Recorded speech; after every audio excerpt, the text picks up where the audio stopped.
لاہور پہنچ کر اس نے سیدھا گھر کا رخ کیا۔ ممتاز بیگم کو اس کے آنے کی اطلاع مل چکی تھی۔ وہ صبح سے پچھلے پہر تک کمرے میں ہی تھا۔ اس نے اپنا موبائل آف کر رکھا تھا۔ ممتاز بیگم خود اوپر جا نہیں سکتی تھی۔ بازلہ کے علاوہ وہ کسی دوسرے کو بھیجنا بھی نہیں چاہتی تھی۔ بازلہ میڈیکل کالج سے واپس لوٹ آئی۔ بازلہ کے آنے کے بعد ممتاز بیگم نے اسے ساری صورتحال سے آگاہ کیا۔ بازلہ کھانا لے کر اس کے کمرے میں پہنچی۔ مزمل صوفے پر لیٹا تھا۔ کمرے کا دروازہ کھلا تھا۔ بازلہ دستک کے بغیر ہی اندر چلی گئی۔ بازلہ نے صوفے کی سائڈ ٹیبل پر نگاہ ڈالی جہاں پر ڈرائی فروٹ کی ٹرے چوں کی توں تھی۔ اس کے اوپر سے شیشے کا ڈھکنا بھی نہیں ہلایا گیا تھا۔ بازلہ کو اچھی طرح سے یاد تھا اس نے ٹرے میں ڈرائی فروٹ ڈال کر کل رات کو جس پوزیشن میں رکھی تھی وہ ویسے ہی پڑی تھی۔ بازلہ نے کچھ بولے بغیر کھانا مزمل کے سامنے شیشے کی میز پر رکھا، پھر جا کر فریج کھولا۔ فروٹ چاٹ بھی ویسی کی ویسی پڑی ہوئی تھی۔ وہ مزمل کے سامنے آگے گردن جھکا کر کھڑی ہو گئی۔ مزمل خیالوں کی وادی سے واپس لوٹا تو اس نے بازلہ کو اپنے سامنے پریشان کھڑا پایا۔ وہ صوفے سے جلدی سے اٹھا اور بازلہ کے سامنے کھڑا ہو گیا۔ بازلہ کیا ہوا؟ اس نے فکر مندی سے پوچھا۔ بازلہ نے کوئی جواب نہیں دیا، خاموش رہی۔ بازلہ کیا بات ہے؟ بتاؤ تو صحیح، وہ پریشانی سے چلایا۔ مجھے بہت بھوک لگی ہے، بازلہ معصومیت سے بولی۔ مزمل کے چہرے پر مسکراہٹ بکھر گئی تھی بازلہ کی بات سن کر۔ کھانا تو وہ کھا چکی تھی، پھر بھی اس نے مزمل کو کھانا کھلانے کی خاطر اس کا پورا ساتھ دیا۔ مزمل نے تھوڑا سا سلاد کھانے کے بعد کہا، فروٹ چاٹ نہیں لے کر آئی؟ امی بنا رہی تھی، ابھی لے کر آتی ہوں۔ بازلہ جلدی سے اٹھی، فریج سے صبح والی چاٹ نکالی، وہ نیچے لے گئی اور تازہ بنائی ہوئی چاٹ لے کر فوراً لوٹی۔ بھائی، آج بینش بھابی اور باسط بھائی کی فرسٹ ویڈنگ اینیورسری ہے۔ دونوں کی بڑی خواہش ہے آپ ان کے ساتھ کیک کاٹیں۔ بازلہ کی بات پر مزمل نے کوئی جواب نہیں دیا۔ بازلہ پھر بول پڑی، سارا انتظام نیچے لاؤنج میں ہی کیا ہے۔ اور کچھ؟ مزمل نے سنجیدگی سے پوچھا۔ بازلہ تھوڑی سہم سی گئی۔ یہ تو ان دونوں کی خواہش تھی۔ مزمل نے تھوڑا سا اور موڈ بنایا۔ بازلہ تھوڑا سا ڈر گئی اور نظریں جھکا لیں۔ مزمل فوراً بولا، ڈاکٹر صاحبہ ڈر گئی؟ بازلہ نے مزمل کی آواز پر اس کے چہرے کو دیکھا جہاں پر مسکراہٹ تھی۔ آپ نے تو مجھے ڈرا ہی دیا تھا۔ بازلہ نے جلدی سے اپنی سانسیں بحال کرتے ہوئے کہا، تم مجھے بہانے سے کھانا کھلا سکتی ہو، میں بھی ڈرا سکتا ہوں۔ کیک کب کاٹنا ہے؟ جب آپ کہیں، بازلہ نے قدر اعتماد سے جواب دیا۔ میرا خیال ہے مغرب کے بعد ٹھیک رہے گا۔ بھائی تھینکس، بازلہ نے یہ کہا اور برتن اٹھا کر کمرے سے روانہ ہو گئی۔ مزمل مغرب کی نماز پڑھ کر لوٹا تو سب اس کا انتظار کر رہے تھے۔ مزمل نے باسط اور بینش کے ساتھ کیک کاٹا، تھوڑا سا کیک کھایا بھی۔ ممتاز بیگم کو اسے دیکھ کر تسلی ہو گئی تھی۔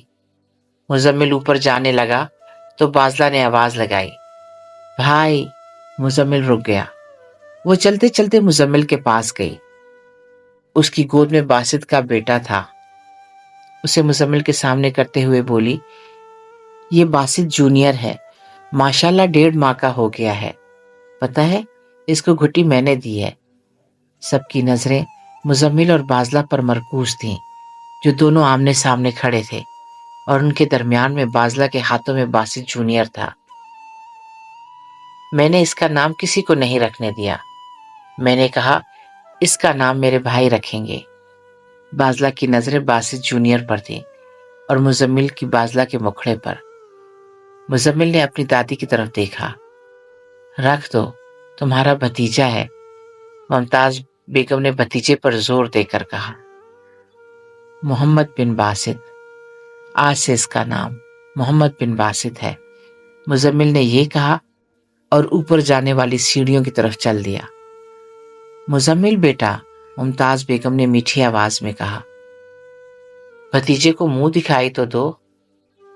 منہ دکھائی؟ مزمل نے حیرت سے دادی کی طرف دیکھا۔ ہاں بیٹا، جب گھر میں کوئی ننھا مہمان آتا ہے تو اسے منہ دکھائی دیتے ہیں۔ مزمل نے اپنے بٹوے سے 5,000 کا ایک نوٹ نکالا اور اسے محمد بن باسط کے ننھے ہاتھ کے پاس کمبل پر رکھ دیا اور خود جلدی سے سیڑھیاں چڑھ گیا۔ یا اللہ تیرا شکر ہے، میرا بچہ بالکل ٹھیک ہے، ممتاز بیگم نے مزمل کے جانے کے بعد کہا تھا۔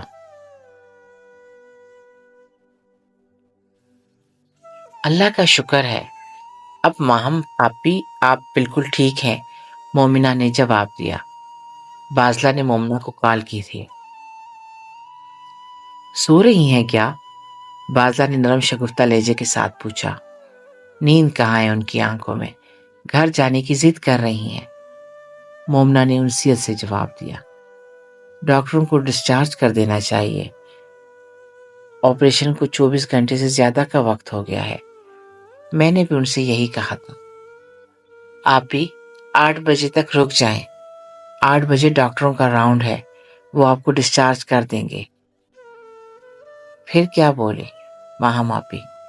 پھر یہ مجھے ڈانٹ دیا۔ میں خاموش ہو گئی۔ تھوڑی دیر بعد حکیم چچا اور اشال آپی گھر سے کھانا لے کر آ گئے۔ میں تو حکیم چچا کے ساتھ روم سے باہر آ گئی۔ اشال آپی نے سمجھایا تو ریلیکس ہوئی ہیں۔ اشال آپی کھری کھری سنا جو دیتی ہیں، ان کی بات ماہم آپی کو فوراً سمجھ آ جاتی ہے۔ ماہم آپی نے کچھ کھایا؟ بازلہ فکر مندی سے پوچھنے لگی۔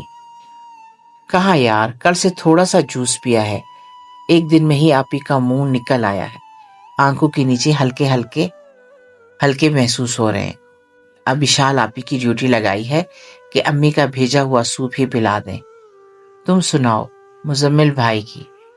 مومنہ نے بازلہ کو تفصیل بتانے کے بعد اپنی پوچھ لی۔ وہ آپی سے بھی آگے ہیں، عصر کے بعد تھوڑا سا سلاد اور فروٹ چاٹ کھلائی ہے۔ حکیم چچا تمہارے پاس ہیں؟ وہ کسی کام سے گئے ہیں، کہہ رہے تھے تھوڑی دیر میں آ جاؤں گا۔ ماہم آپی کے پاس کون ہے اس وقت؟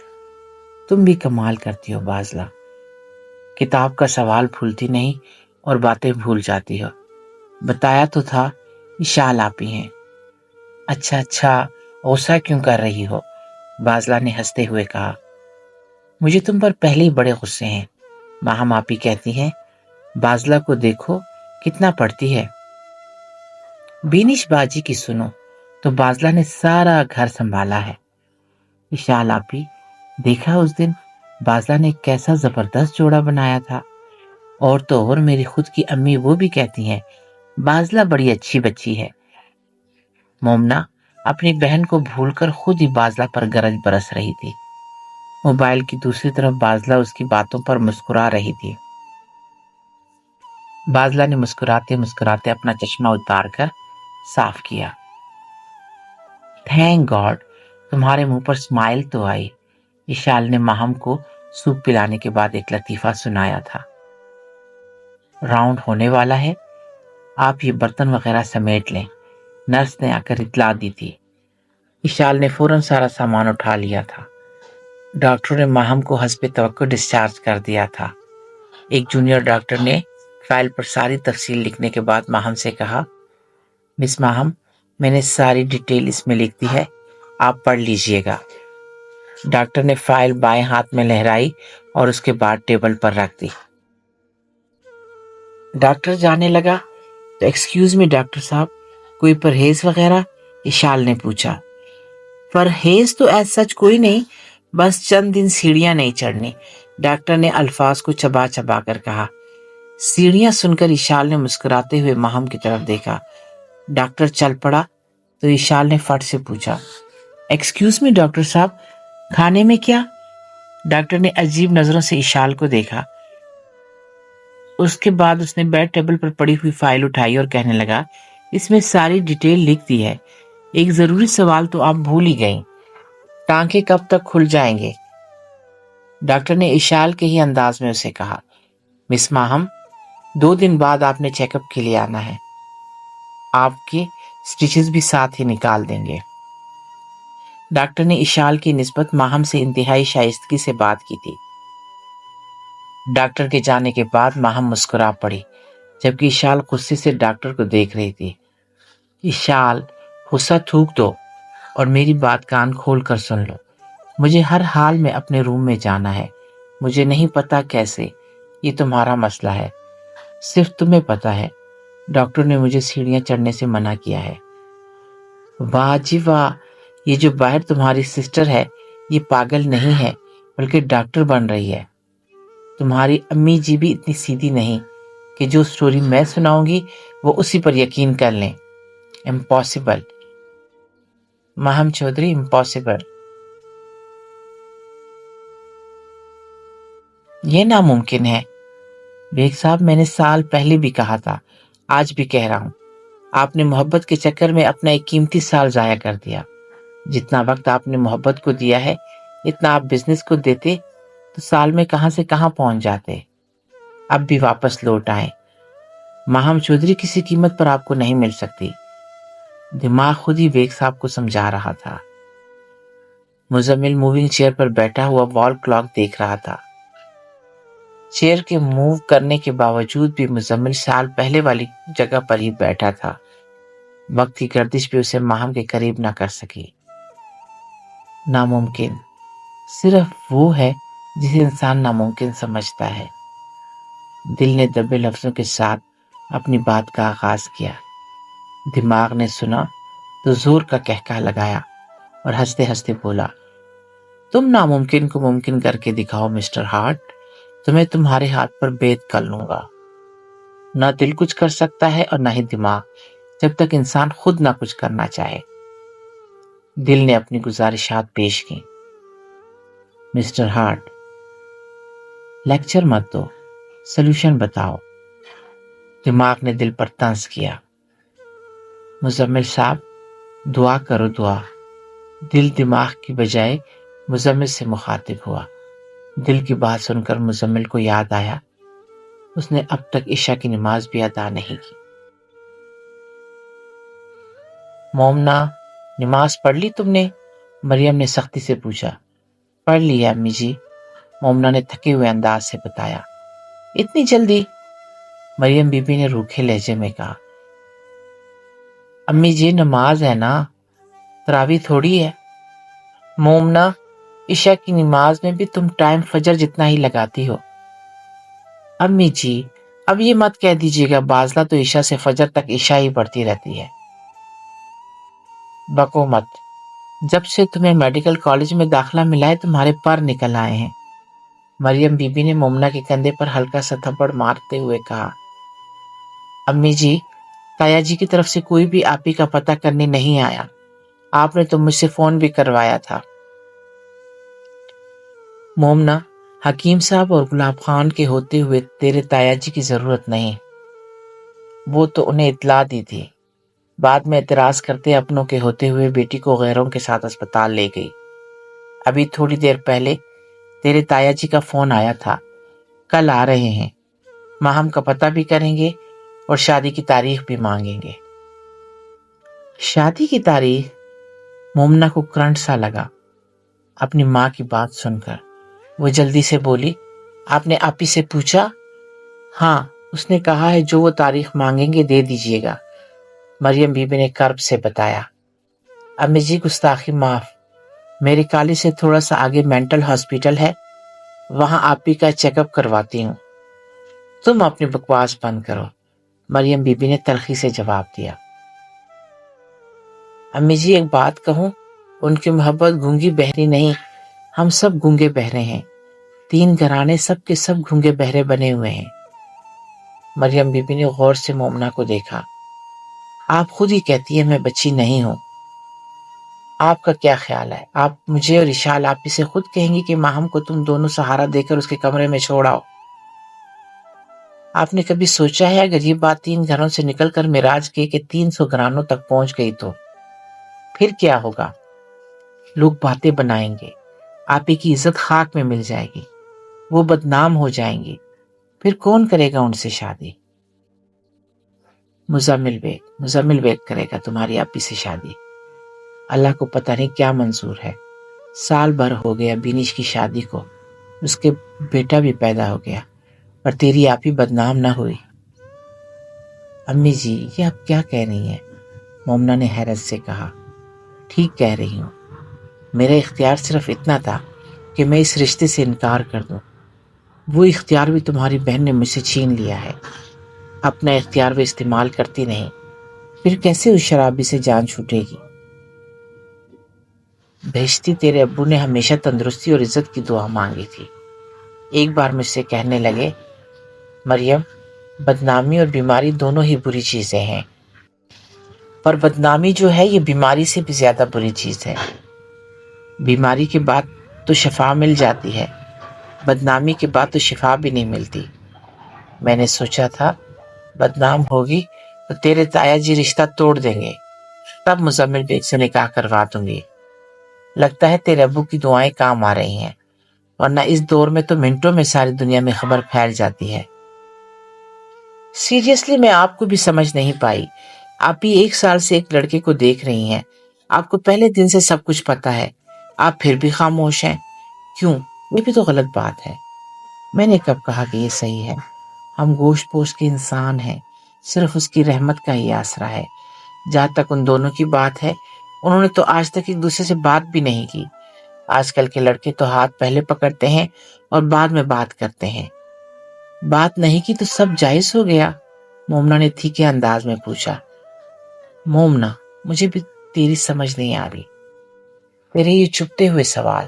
میں ماں بھی ہوں اور کسی کی بیوہ بھی۔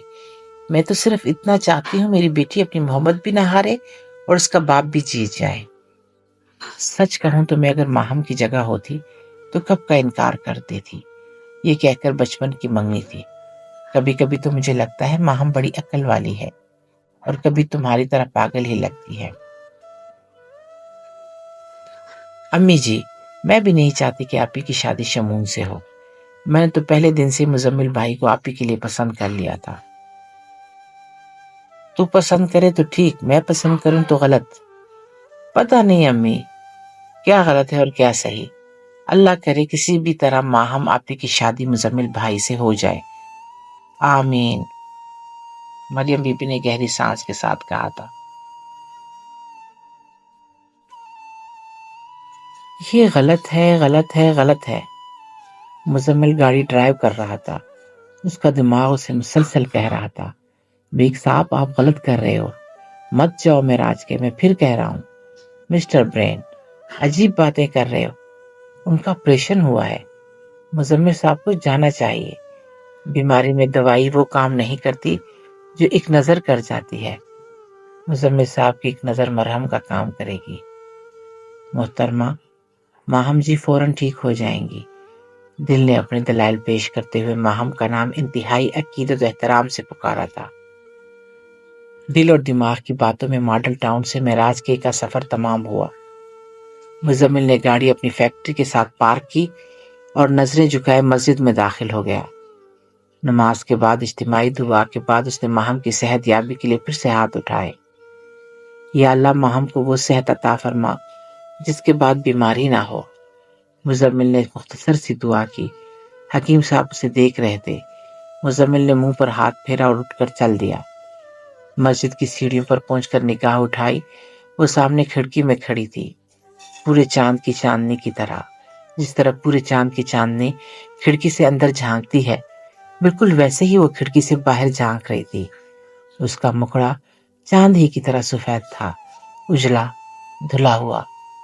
آنکھوں کے نیچے سیاہ حلقے ایسے محسوس ہو رہے تھے جیسے چاند کے اوپر ہلکے ہلکے داغ لگے ہوں۔ اس کے ہونٹوں پر پھول کی پتیوں جیسا تبسم تھا۔ مزمل کی ایک نگاہ یہ سب کچھ دیکھ کر لوٹی تھی۔ مزمل نے نظروں کو جھکایا اور چلتا ہوا گاڑی میں جا کر بیٹھ گیا۔ آج اس کا دل چاہ رہا تھا کہ وہ واپس جا کر پھر سے اس ماروخ کو دیکھے۔ دل کی چاہت اس کے اصولوں کے خلاف تھی۔ اس نے گاڑی سٹارٹ کی اور واپسی کی راہ پکڑی۔ اسی دن دوپہر میں چودھری شمشاد اور شاہدہ بی بی ماہم کی خبر لینے اس کے گھر پہنچے۔ اس نے 5 ہفتے بعد کی تاریخ طے کی تھی۔ شاہدہ بی بی کچھ خاص خوش نہیں تھی شمون کی ماہم کے ساتھ شادی پر۔ ماہم کی زندگی کا اتنا بڑا فیصلہ اس کی منشا کے مطابق ہوا تھا۔ اس کی زندگی تو مزمل تھا، پر زندگی گزارنے کا فیصلہ اس نے شمون کے ساتھ کیا تھا۔ شاید یہی زندگی ہے۔ شوقی تو زندگی بھر عیش کرے گا اگر تو نے یہ رشتہ کروا دیا۔ مہر سعید نے شوقی کو جاتے ہوئے تھپکی دی۔ مہر جی، اس رشتے پر کیوں اتنا زور دے رہے ہو؟ مہر سعید کی بیوی نے شوقی کے جانے کے بعد پوچھا۔ چودرائن ہے تو، چودرائن کی طرح سوچا کر۔ پورے 6 مربع ابا جی نے سنبل کے نام کر دیے تھے۔ میں نے تو میاں چنو اسی لیے بھیج دی تھی کہ خود مزے کریں گے اس کی زمین پر، وہاں بھی چند چڑھا کے آئی ہے۔ اب تو ہی بتا، باہر شادی کروں گا تو 6 مربع تو گئے۔ چودھری شمشاد اور ہمارا رقبہ ساتھ لگتا ہے۔ شمون سے کہوں گا جو زمین تیری زمینوں کے ساتھ لگتی ہے وہ بھی تیری، اور جو میری زمینوں کے ساتھ لگتی ہے وہ بھی تیری، پر بجائی مجھے کرنے دے۔ مہر سعید اپنی بیوی سے مخاطب تھا۔ وہ سنبل کا سوتیلا بھائی تھا۔ ان کے باپ کو ڈر تھا کہ میرے مرنے کے بعد میرا بیٹا میری بیٹی کو کچھ نہیں دے گا، اس لیے وہ اپنی زندگی میں ہی سنبل کے نام اس کا حصہ لگا گیا تھا۔ میں شادی کروں گا تو صرف سنبل سے۔ اماں تو نے مجھ سے وعدہ کیا تھا میرا ساتھ دے گی، اب ابے کے ساتھ جا کر دن بھی رکھ آئی ہے۔ شمون اپنی ماں شاہدہ بی بی پر لال پیلا ہو رہا تھا۔ میں کیا کرتی، تو جانتا تو ہے اپنے ابے کو، وہ بھلا کسی کی سنتا ہے؟ شاہدہ بی بی نے اپنی بے اختیاری کا ذکر معصومیت سے کیا۔ اماں، میں سنبل سے شادی کا وعدہ کر چکا ہوں۔ سمجھا کر شمون، سمجھا کر، پہلے تو اپنے ابے کی مرضی سے شادی کر لے، بعد میں اپنی مرضی سے کر لینا۔ سنبل کہتی ہے شادی تب کروں گی چودھری شمون جب اس استانی سے منگنی توڑے گا۔ وہ منگنی پر نہیں مانتی تو سوتن پر کیسے مانے گی؟ اب ماتو نے میری زندگی مصیبت میں ڈال دی ہے۔ شمون یہ کہتا ہوا گھر سے نکل گیا۔ شاہدہ بی بی کچھ دیر منہ پر ہاتھ رکھے سوچتی رہی، پھر بولی، دسو اس کی زندگی بھی مصیبت ہے۔ زندگی جینے کے لیے جدوجہد کرنی پڑتی ہے، اور موت ہمیشہ بغیر مشقت کے آپ کے سامنے کھڑی ہوتی ہے۔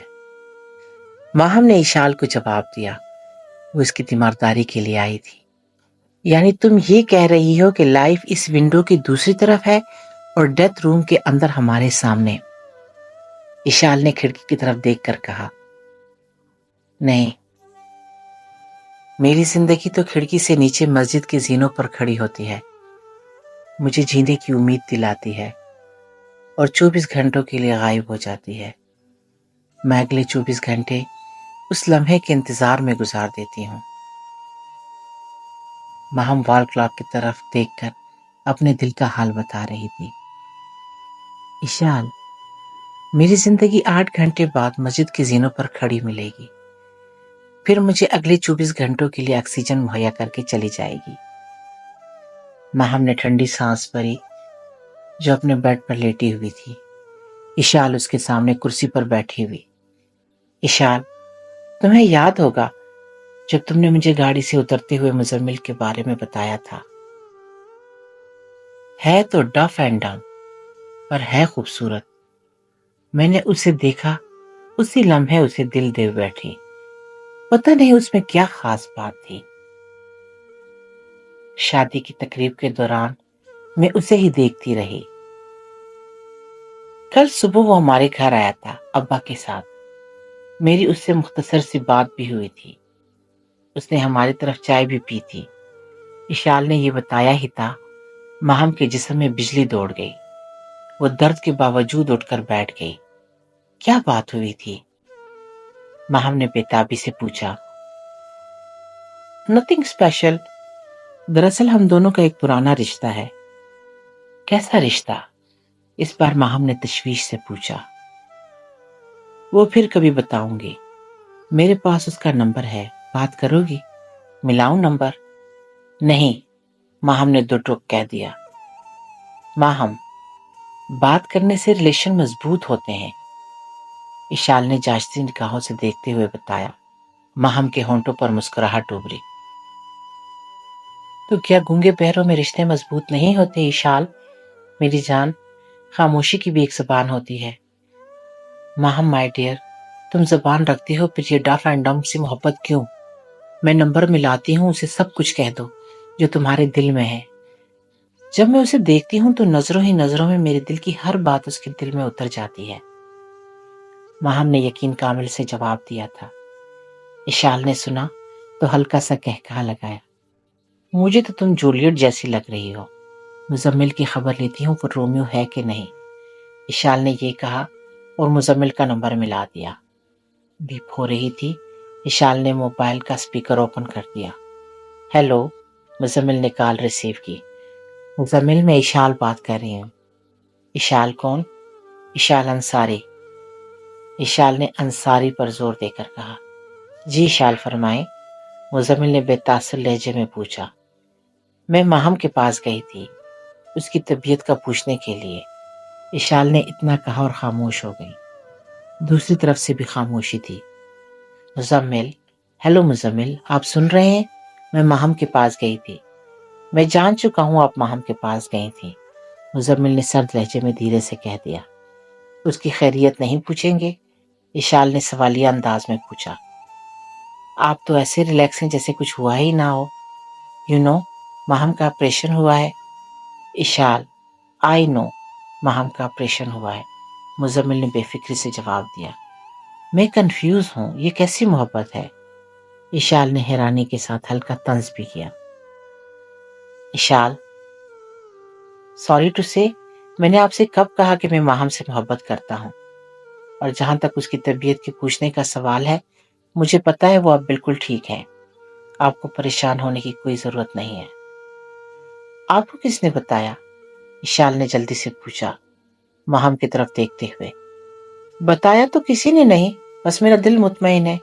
اشال، بیوی میں کچھ مصروف ہوں، مزید بات نہیں کر سکتا۔ ماہم کی نیکسٹ منتھ شادی ہے، اشال نے جلدی سے بڑی خبر دی۔ بریکنگ نیوز کا شکریہ، میں جانتا ہوں، مزمل نے سنجیدگی سے کہا اور فون بند کر دیا۔ اشال نے ماہم کی طرف دیکھا جس کے چہرے پر بھی اطمینان تھا۔ انگیجمنٹ رنگ تم نے شمون کی پہنی ہے؟ کمٹمنٹ مزمل سے، اشال نے قدرے خفگی سے کہا۔ اتنی ہی نرمی سے ماہم نے جواب دیا۔ اشال، نہ تو میں نے اپنی مرضی سے منگنی کی انگوٹھی پہنی ہے اور نہ ہی کسی سے محبت کے وعدے کیے ہیں۔ یہ بھی سچ ہے کہ مجھے مزمل سے محبت ہو گئی ہے۔ نہ تو میں شادی سے انکار کروں گی اور نہ ہی اپنی محبت کا اظہار۔ جو قسمت میں لکھا ہوگا ہو جائے گا۔ ماہم نے کھلے لفظوں میں مزمل بیگ کی محبت کا اقرار کر لیا تھا۔ اشال باجی، حکیم چاچا آپ کو لینے آئے ہیں، مومنہ نے آ کر اطلاع دی۔ اشال اپنے بستر پر لیٹی ہوئی مزمل اور ماہم کے بارے میں سوچ رہی تھی۔ وہ ان دونوں کے تصور میں گم تھی، خیالوں ہی خیالوں میں خود سے باتیں کر رہی تھی۔ یہ دنیا گلوبل ولیج بن گئی ہے۔ فیس بک، واٹس ایپ، انسٹاگرام، ٹویٹر، نہ جانے کیا کیا رابطوں کے لیے انسانوں نے ایجاد کر لیے ہیں۔ یہ دونوں کمبخت پھر بھی ایک دوسرے سے رابطہ نہیں کرتے۔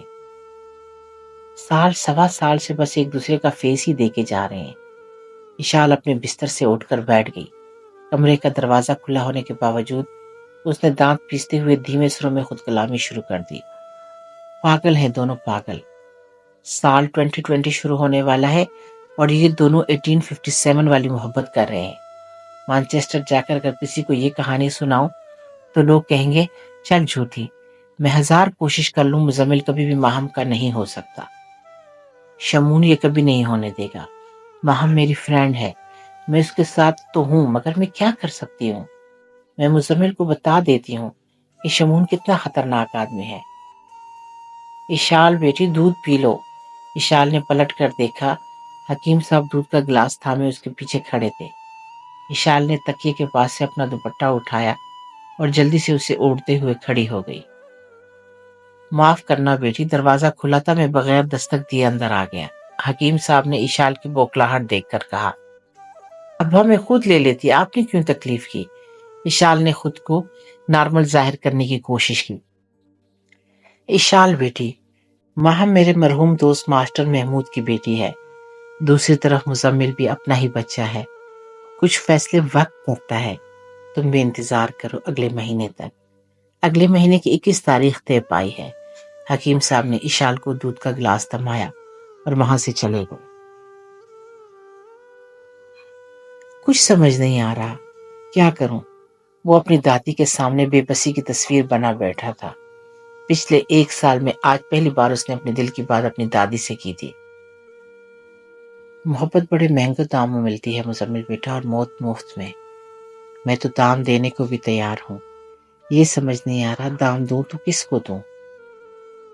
مزمل بیٹا، محبت کے دام ادا کرنا دولت کے بس کی بات نہیں، محبت تو زندگی سے خراج مانگتی ہے۔ دادی نے اپنی گالوں پر سے اشکوں کو صاف کیا۔ تو بتائے نا کیسے اپنی محبت حاصل کروں؟ میں تو زندگی سے خراج دینے کے لیے بھی تیار ہوں۔ یہ کہتے ہوئے مزمل کی آنکھیں بھر آئی تھیں۔ ممتاز بیگم نے دیکھا تو مزمل سے کہا، ادھر آؤ میرے پاس۔ مزمل اپنی دادی کے پاس بیٹھ گیا۔ دادی نے اسے گلے لگایا اور شفقت سے چہرے پر ہاتھ پھیرا۔ بیٹا، تم نے آج بات کی ہے، میں تو کب سے یہ سب کچھ جانتی ہوں، دادی نے کہا۔ مزمل کے سنجیدہ چہرے پر حیرت بکھر گئی۔ آپ کو کس نے بتایا؟ مزمل نے فکر مندی سے اجرت میں پوچھا۔ اشال نے، دادی نے خبر دینے والی کا نام بتایا۔ یہ سن کر مزمل کے چہرے پر تاثرات ایک لمحے میں بدل گئے۔ اس نے روکے لہجے میں کہا، اشال۔ مزمل اشال کا نام لیتے ہی اپنی دادی کے پاس سے اٹھ کھڑا ہوا، بغیر کچھ کہے وہاں سے چلا گیا۔ اپنے بیڈ روم میں پہنچ کر اس کی پریشانی اور بڑھ گئی۔ اشال نے دادوں کے علاوہ جانے کس کس کو بتایا ہوگا؟ اس طرح تو ماہم بدنام ہو جائے گی۔ یہ خیال آتے ہی اسے ایسا لگا جیسے اس کے دل میں کسی نے میخیں گاڑ دی ہوں۔ میں نے بھی تو اس دن اشال سے تلخ لہجے میں بات کی تھی، اسے خود کی ضمیر نے یاد کروایا۔ کہیں اشال، نہیں بالکل بھی نہیں، وہ تو ماہم کی بیسٹ فرینڈ ہے، وہ ایسے تھوڑے کرے گی۔ اس کے دماغ کے اندر خیالوں کی جنگ چل رہی تھی۔ دل کو میخوں کے گھاؤ سے ہوش آیا تو وہ کہنے لگا، مزمل صاحب فکر نہ کرو، ایسا کچھ نہیں ہوگا۔ دل کی تسلی سے اسے کچھ راحت ملی تھی۔ پھر بھی اس کی زبان پر شک کی وجہ سے ایک نام تھا، اشال۔